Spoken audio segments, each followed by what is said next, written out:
Hello नमस्कार दोस्तों, स्वागत है आपका आज के मुख्य समाचारों में। दोस्तों यहां पर आपको देखने को मिलेंगी सुबह से लेकर शाम तक की तमाम बड़ी खबरें, मुख्य समाचार, ब्रेकिंग न्यूज अपडेट्स के रूप में। तो दोस्तों आप सभी लोगों से रिक्वेस्ट है इस वीडियो को ज्यादा से ज्यादा लाइक और शेयर करें। तो दोस्तों सीधे चलते हैं आज की पहली बड़ी खबर की ओर। पश्चिम बंगाल इलेक्शन 2021, टीएमसी ने की प्रधानमंत्री नरेंद्र मोदी की इलेक्शन कमीशन से शिकायत, बांग्लादेश दौरे पर जताई आपत्ति। जी हां दोस्तों, पश्चिम बंगाल चुनाव का दूसरा चरण आते आते सियासी घमासान और तेज हो गया है। तृणमूल कांग्रेस ने इलेक्शन कमीशन का दरवाजा खटखटाया है। तृणमूल कांग्रेस ने इलेक्शन कमीशन से प्रधानमंत्री नरेंद्र मोदी की शिकायत की है।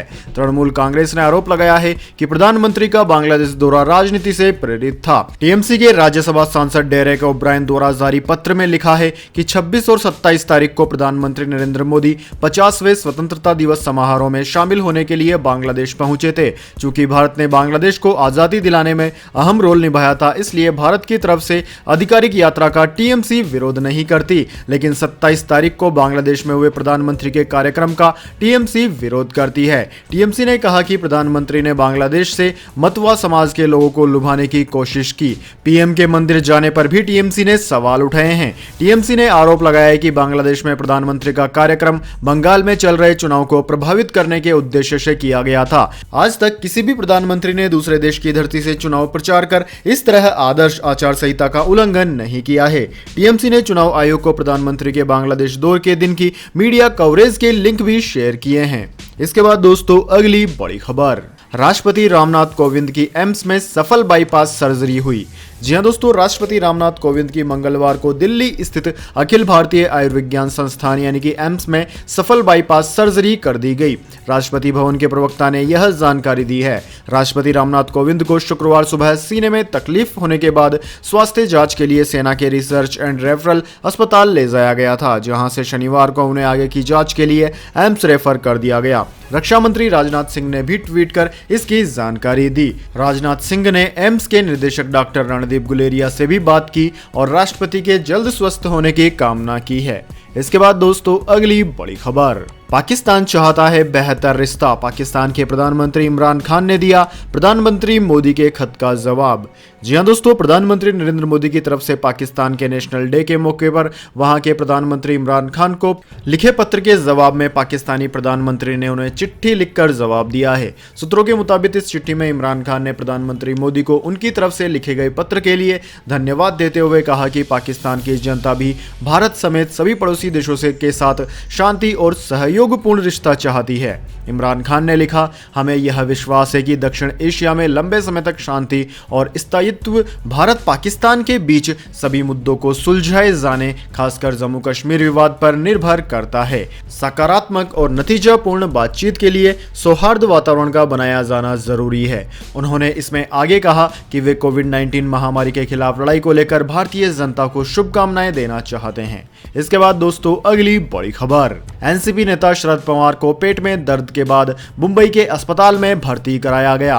जी हां दोस्तों, एनसीपी नेता शरद पवार को पेट में दर्द के बाद मंगलवार को मुंबई के एक अस्पताल में भर्ती करा दिया गया। उन्हें वैसे बुधवार को भर्ती कराया जाना था, लेकिन पेट में दर्द के बाद उन्हें आज ही हॉस्पिटल ले जाया गया। दोस्तों शरद पवार ऐसे वक्त बीमार हुए हैं जब महाराष्ट्र विकास अघाड़ी की सरकार पर सियासी संकट मंडरा रहा है। मुकेश अंबानी केस, मनसुख हिरेन की हत्या और फिर 100 करोड़ रुपए वसूली के गंभीर आरोपों को लेकर सरकार घिरी हुई है। महाराष्ट्र में बेकाबू होता कोरोना वायरस भी सबकी चिंता बढ़ा रहा है। ऐसे में 80 साल के पूर्व केंद्रीय मंत्री को एंडोस्कोपी और सर्जरी के कारण 31 मार्च को एडमिट कराया जाना था, लेकिन पेट में दर्द की शिकायत के बाद उन्हें एक दिन पहले ही अस्पताल ले जाना पड़ा। इसके बाद दोस्तों अगली बड़ी खबर, 1 अप्रैल से 45 वर्ष से अधिक उम्र के सभी लोग लगा सकेंगे कोरोना का टीका, होगा रजिस्ट्रेशन। जी हां दोस्तों, कोरोना वायरस के संकट से निपटने की जद्दोजहद के बीच वैक्सीनेशन की प्रक्रिया जारी है। अब 1 अप्रैल से 45 वर्ष से अधिक आयु के सभी लोग टीकाकरण करा सकेंगे। केंद्रीय स्वास्थ्य मंत्रालय ने मंगलवार को बताया कि 1 अप्रैल 2021 से 45 वर्ष से अधिक आयु के सभी लोग कोरोना का टीका लगवा सकेंगे। इससे पहले कोरोना वॉरियर्स, फ्रंटलाइन वर्कर्स, बुजुर्ग और गंभीर बीमारियों से पीड़ित 45 साल से अधिक उम्र वालों को ही टीका लग रहा था, लेकिन अब गुरुवार से 45 साल से अधिक उम्र का कोई भी शख्स वैक्सीन लगवा सकेगा। इसके बाद दोस्तों अगली बड़ी खबर, बॉलीवुड अभिनेता एजाज खान को एनसीबी ने हिरासत में लिया। मुंबई में 2 जगह छापेमारी, अभिनेता ने बटाटा गैंग से जुड़े होने का है शक। जी हां दोस्तों, अभिनेता एजाज खान को नारकोटिक्स कंट्रोल ब्यूरो एनसीबी ने मंगलवार को हिरासत में ले लिया। एजाज कुछ दिनों से राजस्थान में शूट के सिलसिले में थे। आज वे जैसे ही मुंबई लौटे, एनसीबी की टीम ने उन्हें हिरासत में ले लिया। फिलहाल एनसीबी की एक टीम उन्हें अपने ऑफिस ले जाकर पूछताछ कर रही है। दोस्तों, एजाज बिग बॉस 7 में साथी कंटेस्टेंट के साथ मारपीट के बाद भी सुर्खियों में आए थे। वे साल 2018 में भी प्रतिबंधित दवाओं को लेकर गिरफ्तार हो चुके हैं। दोस्तों, एनसीबी सूत्रों की माने तो एजाज खान और ड्रग्स के मुंबई में सबसे बड़े सिंडिकेट यानी कि बटाटा गैंग्स के बीच लिंक मिले हैं। एजाज को पकड़ने के बाद एनसीबी टीम ने मुंबई के अंधेरी और लोखंडवाला इलाके में छापेमारी भी की। एजाज से पहले मुंबई के सबसे बड़े ड्रग सप्लायर फारूक बटाटा के बेटे शादाब बटाटा को शनिवार को गिरफ्तार कर लिया गया था। माना जा रहा है कि शादाब से पूछताछ के बाद एजाज को हिरासत में लिया गया है। इसके बाद दोस्तों अगली बड़ी खबर, कोविड-19 नियमों के उल्लंघन पर एयरपोर्ट पर ही जुर्माना वसूला जा सकता है, डीजीसीए ने दी चेतावनी। जी हां दोस्तों, कोविड-19 गाइडलाइंस के उल्लंघन के खिलाफ सख्त रुख अपनाने का संकेत देते हुए Directorate General of Civil Aviation यानी कि डीजीसीए ने चेतावनी दी है कि वह ऐसी स्थिति में एयरपोर्ट पर ही जुर्माना वसूलने पर विचार कर रहा है। देश में कोरोना संक्रमण के केसों में हो रहे इजाफे के बीच एयरपोर्ट पर निगरानी बढ़ाने के लिए सरकार की ओर से उठाए जा रहे कदमों के तहत यह सख्त रुख अपनाने की चेतावनी दी गई है। डीजीसीए के अनुसार अभी भी देश के कुछ एयरपोर्ट्स पर कोविड-19 प्रोटोकॉल के पालन को लेकर स्थिति संतोषजनक नहीं है। इसके बाद दोस्तों अगली बड़ी खबर, यूपी में 1 अप्रैल से बियर हो जाएगी सस्ती, लेकिन शराब के लिए चुकानी होगी ज्यादा कीमत। जी हां दोस्तों, दिल्ली के करीबी इलाके नोएडा और गाजियाबाद में 1 अप्रैल से जाम टकराना महंगा हो जाएगा, क्योंकि उत्तर प्रदेश में 1 अप्रैल से नया आबकारी सत्र शुरू हो जाएगा। नए आबकारी सत्र में यूपी में बियर, देसी और अंग्रेजी शराब के नए दाम लागू हो जाएंगे। नए आबकारी सत्र में 1 अप्रैल से बियर सस्ती हो जाएंगी, लेकिन देसी और विदेशी शराब के दाम बढ़ जाएंगे। दोस्तों, इकोनॉमिक टाइम्स में छपी खबर के मुताबिक 1 अप्रैल से नए वित्त वर्ष की शुरुआत होते ही उत्तर प्रदेश, मध्य प्रदेश, दिल्ली, एनसीआर और हरियाणा में नए नियमों के तहत शराब की बिक्री होगी। दिल्ली में नए एक्साइज पॉलिसी के तहत शराब के पुराने स्टॉक को 3 महीने के अंदर खत्म करना होगा। हालांकि दिल्ली में शराब के दाम नहीं बढ़ेंगे, लेकिन नोएडा और गाजियाबाद में शराब महंगी होने से दिल्ली में शराब की दुकानों की बिक्री बढ़ने की उम्मीद है। इसके बाद दोस्तों अगली बड़ी खबर, दूध, बिजली समेत कई चीजें 1 अप्रैल से होंगी महंगी। जी हां दोस्तों, नया वित्त वर्ष 2021-22 आम आदमी को तगड़ा झटका देने के साथ शुरू होने के आसार बन रहे हैं। दरअसल दोस्तों, 1 अप्रैल 2021 से रोजमर्रा की इस्तेमाल होने वाली चीजों में महंगाई का तड़का लगना तय माना जा रहा है। नए वित्त वर्ष में दूध, बिजली, एयर कंडीशनर, मोटरसाइकिल से लेकर स्मार्टफोन और हवाई सफर तक महंगा हो जाएगा। इलेक्ट्रॉनिक उपकरणों के दाम भी नए वित्त वर्ष में बढ़ जाएंगे। दोस्तों, 1 अप्रैल 2021 से ऐसी बहुत सारी चीजें हैं जिनके दाम बढ़ने से आम आदमी का बजट बिगड़ सकता है। दरअसल दोस्तों, नए वित्त वर्ष के पहले दिन से दूध के दाम बढ़ने के आसार हैं। इसकी जानकारी किसानों ने दे दी है। दूध के दाम 3 रुपए से बढ़ाकर 49 रुपए प्रति लीटर करने की बात की जा रही है। ऐसे में घी, पनीर और दही समेत दूध से बने सभी उत्पादों की कीमतें बढ़ सकती है। इसके साथ ही बिहार के लोगों को 1 अप्रैल 2021 से बढ़े हुए बिजली के बिल का झटका भी लग सकता है। राज्य में बिजली की दरों में 9 से 10% की बढ़ोतरी किए जाने की उम्मीद है। वहीं लागत में बढ़ोतरी के कारण कार और बाइक की कीमतों में वृद्धि होना करीब करीब तय माना जा रहा है। इसके बाद दोस्तों अगली बड़ी खबर, विदेशों में रह रहे भारतीयों के लिए खुशखबरी, ओसीआई कार्ड वालों को पुराना पासपोर्ट रखने से मिली छूट। जी हां दोस्तों, भारत के विदेशी नागरिक का कार्ड रखने वाले भारतीय मूल या फिर भारतीय समुदाय के लोगों को अब भारत जाने के लिए अपने पुराने पासपोर्ट साथ रखने की आवश्यकता नहीं है। भारतीय दूतावास ने केंद्र सरकार द्वारा इस संबंध में जारी अधिसूचना का जिक्र करते हुए सोमवार को बताया कि ओसीए कार्ड के साथ पुराने पासपोर्ट रखने की अनिवार्यता समाप्त कर दी गई है। इस घोषणा से विदेशों में रह रहे भारतीयों की एक बड़ी चिंता को दूर कर दिया गया है। इसके बाद दोस्तों जान लेते हैं पूरी दुनिया और भारत में क्या है इस महामारी की ताज़ा स्थिति इस वक्त। तो दोस्तों सबसे पहले बात करते हैं पूरी दुनिया की।